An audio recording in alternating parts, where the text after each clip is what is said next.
La palabra de Dios dice que solamente puedes adorar a Dios, esa es la enseñanza. La tradición entonces ha sido montada sobre eso y por eso adoramos a la Virgen y los santos y los arcángeles y los ángeles y todo lo demás, invalidando entonces lo que la palabra de Dios dice. La palabra de Dios dice que la salvación no es por obras, es solamente por gracia, a través de la fe. Roma ha tomado la tradición y se la ha colocado encima, se la ha colocado al lado, como lo vamos a ver, pero al colocársela al lado termina estando encima de la palabra y ha invalidado la palabra de Dios.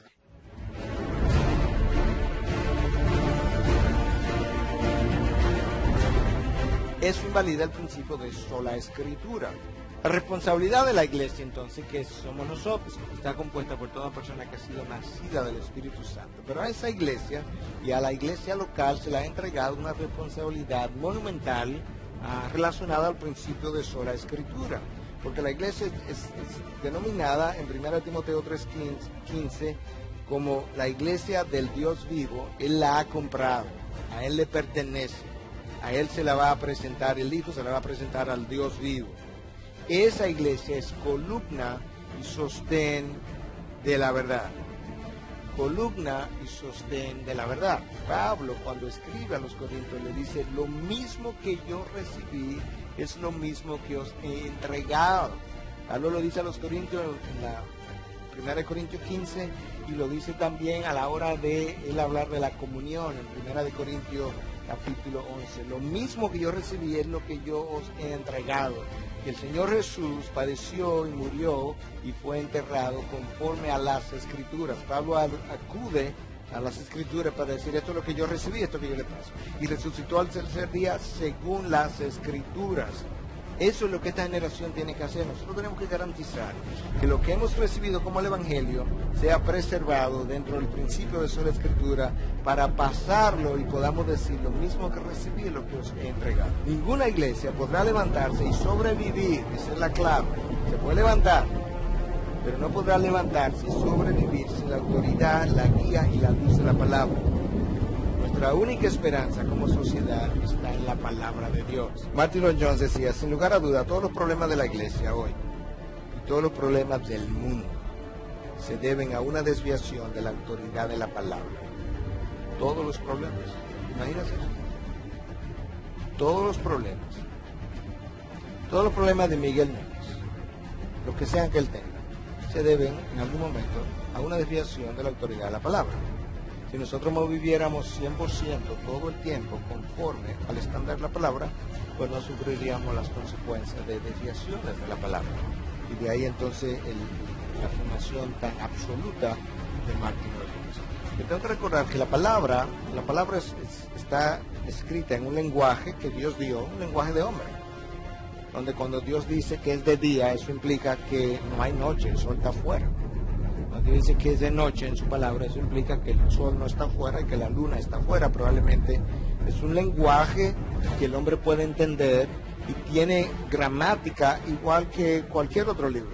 Tiene sintaxis igual que cualquier otro libro, porque Dios nos comunicó en el lenguaje humano. Entonces, cuando Dios dice algo, yo tengo que verlo. Cuando Dios habla de un verbo, es un verbo, y un adjetivo es un adjetivo. De repente el nombre no se convierte en verbo en la Biblia porque está en la Biblia. El nombre es un nombre. José es José. Pedro es Pedro. Pedro no es un verbo, nunca va a ser un verbo porque no lo es en la Biblia ni lo es en ningún otro libro, por así decirlo. Entonces, sola escritura tiene múltiples implicaciones. Y una de ellas es, entre otras cosas, yo no puedo hacer de la palabra, que es mi único estándar, una cosa alegórica, aunque no lo es. Porque ya cambiaría de significado cada vez que alguien abre el texto y le quiera asignar otra cosa. El principio de sola escritura fue violado por los fariseos y Cristo dice, ustedes invalidaron la palabra de Dios por sus tradiciones. Pero ¿cómo lo ha hecho Roma? Roma lo ha hecho como lo hicieron los fariseos. Las escrituras no se pueden sostener sin la tradición, dice Roma. Y tampoco se puede tener sin el magisterio de la iglesia. Dios dice, no, mi palabra es mi palabra y nada se puede sostener sin mi palabra. Pero cuando yo hago eso, yo puedo introducir ahora todo tipo de tradición que comienza estando al mismo nivel de escritura, pero termina invalidando la palabra de Dios. Es como ha ocurrido a lo largo de los años. el principio de inerrancia bíblica, en el artículo 2 dice lo siguiente: afirmamos que las Escrituras son la norma suprema que ata la conciencia y que la autoridad de la Iglesia está subordinada a las Escrituras. Negamos que los credos de las iglesias, los concilios o declaraciones tienen una autoridad superior o igual a la autoridad de la Biblia. Lo que yo no puedo hacer es atar la conciencia del ser humano de manera universal si la Biblia no lo hace. Entonces, cuando hablamos de sola escritura, ¿cuáles son algunos de los principios, algunas implicaciones que esto tiene? Número uno, sola escritura es sola escritura porque es inspirada por Dios y nada más ha sido inspirado por Dios. Solamente la Biblia es inspirada por Dios. Dios, cuando inspiró de manera completa. El canon está cerrado. Lo que no está ahí, no está. Y ahí está la revelación completa de Dios. Tenemos su revelación para saber el resto. Como fue inspirada por Dios, entendemos que la Biblia es inerrante e infalible. Mucha gente afirma que la Biblia es infalible, pero que no es inerrante. ¿Qué quiere decir eso? Infalible es que la Biblia, si tú la sigues, no te va a llevar a la perdición, te lleva a la salvación. Cuanto a la salvación te refiere, no va a fallar, tú vas a llegar a la gloria. Pero esa misma gente puede decir, pero la Biblia tiene errores. Tal poblado que la Biblia dice que existió, eso no existió. Adán y Eva, eso es un mito. Entonces te dice que la Biblia puede ser infalible, pero no inerrante. Nosotros insistimos en que como fue inspirada por Dios y la fuente es perfecta, entonces no puede contener errores cuando Dios la inspiró. Y que es infalible también. Como fue inspirada por Dios, también es la autoridad suprema en materia de fe y práctica. Sola escritura, para usar el lenguaje que usaron los reformadores, también implica toda escritura. ¿Qué implica eso? Toda la escritura. Toda escritura fue inspirada por Dios, dice Pablo a Timoteo, toda, de principio a fin. De Génesis 1:1, Apocalipsis 22, su último versículo. Toda escritura ha sido inspirada por Dios. Y toda esa escritura es infalible y es inerrante. Esto ya yo lo mencioné. Sola escritura implica que solamente la palabra de Dios ata la conciencia de manera universal. Sola escritura no elimina el valor de los concilios y de los congresos y de las declaraciones de diferentes declaraciones. La Declaración Bautista de 1689, Westminster es la otra. Eso no, sola escritura no elimina el valor de ellas, porque esa gente estudió la palabra, debatió la palabra por meses, a veces por años, hasta llegar a conclusiones, y podemos aprender de muchas de esas declaraciones. Pero esas declaraciones, ninguna de ellas está a la altura de la Escritura. Y lo que lo escribieron estaban conscientes de eso. La Escritura está por encima de ellos, y esos concilios tienen su valor, pero por debajo de la Escritura. La sola Escritura implica que la palabra no es de interpretación personal. Sola Escritura implica que hay reglas de interpretación, lo que llamamos hermenéutica, que no son nuevas, que no las estamos inventando ahora, que vienen transferidas a través de los siglos. De la misma manera que yo tengo reglas para entender la matemática y entender el lenguaje, y en el lenguaje saber lo que es un sujeto, un predicado, un adjetivo, un verbo, un adverbio. De esa misma manera, a la hora de estudiar la palabra, yo necesito reglas de interpretación. Y la primera de ellas es la palabra interpreta la palabra. La palabra se interpreta a ella misma. ¿Cómo? Comparando versículo con versículo, pasaje con pasaje, a través de un ejercicio que cuesta tiempo, que cuesta esfuerzo, pero la palabra se interpreta a sí misma. Sola escritura también implica que yo no me puedo despegar del pasado. Cada vez que yo estoy estudiando la palabra y tengo un entendimiento que me parece nuevo, yo tengo que preguntarme, ¿a alguien se le ocurrió esto otra vez, anteriormente? Porque nosotros tenemos un pasado rico que Dios nos lo ha dado como legado. Y yo tengo que ver si realmente lo que yo he pensado, otros también lo han pensado. Y si tú lo buscas bien, no hay nada nuevo debajo del sol.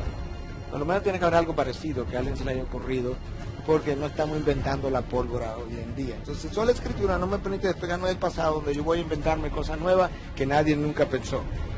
Sola escritura juzga a la iglesia. No, la palabra juzga a la iglesia no juzga la palabra, que es lo que Roma ha hecho muchas veces. Y sola escritura requiere de hombres y mujeres que manejen con precisión la palabra de verdad. Eso es una enseñanza de Pablo a Timoteo. Procura presentarte ante Dios como obrero, que no tiene ni que avergonzarse, que maneja con precisión la palabra de verdad. 2 Timoteo 3:16. Toda escritura es inspirada por Dios y útil, una vez más, para enseñar, reprender, corregir, instruir en justicia. Por eso que puede ser sola escritura, porque puede hacer todo eso. Sirve para todo eso, fue dada para todo eso. Puede hacerlo y hacerlo bien. Wayne Grudem en su teología sistemática dice: las escrituras contienen todas las palabras que Dios quiso que su pueblo tuviera en cada época de la historia redentora, y que ahora contiene todo lo que Dios necesita decirnos para la salvación, para que confiemos en Él perfectamente y para obedecerle perfectamente. La escritura tiene eso, todas las palabras que Dios quiso revelar a través de la historia redentora. Están ahí, no necesitamos más, tenemos que buscarlas. Cuando entremos a la gloria, entonces Él nos revelará cosas nuevas. Pero por ahora, en Deuteronomio 18, usted conoce el texto acerca de cuando un profeta decía algo. La manera como tú ibas a saber si el profeta había hablado correctamente de parte de Dios era si se cumplía. Y si no se cumplía, había hablado con precisión y tú lo ibas a apedrear. Entonces, ese profeta violaba el principio de toda escritura, porque Dios no había hablado. Te das cuenta que este es un principio que se viene construyendo desde el pasado. Jeremías 23, 25 al 28. Dios comparando los sueños, las revelaciones tan comunes hoy en día con su palabra. Es un texto que usted me ha oído usar muchas veces, pero así básicamente de soslayo. He oído lo que dicen los profetas, que profetizan mentiras en mi nombre, hablando de profetas, diciendo: he tenido un sueño. ¿Hasta cuándo? ¿Qué hay en los corazones de los profetas que profetizan la mentira, de los profetas que proclaman el engaño de su corazón, que tratan de que mi pueblo se olvide de mi nombre con los sueños que se cuentan unos a otros, tal como sus padres olvidaron mi nombre a causa de Baal? El profeta que tenga un sueño, que cuente su sueño, pero el que tenga mi palabra, que hable mi palabra con fidelidad. ¿Qué tiene que ver la paja con el grano?, declara el Señor. Tiene que ver la paja del sueño con el grano de mi palabra. La paja se la lleva el viento. Así se llevan los sueños. La palabra permanece para siempre. El libro de Apocalipsis cierra diciendo: el que le quite o le agregue esta palabra a la profecía, yo le voy a agregar todas las plagas que están aquí. No te atrevas a editar a Dios.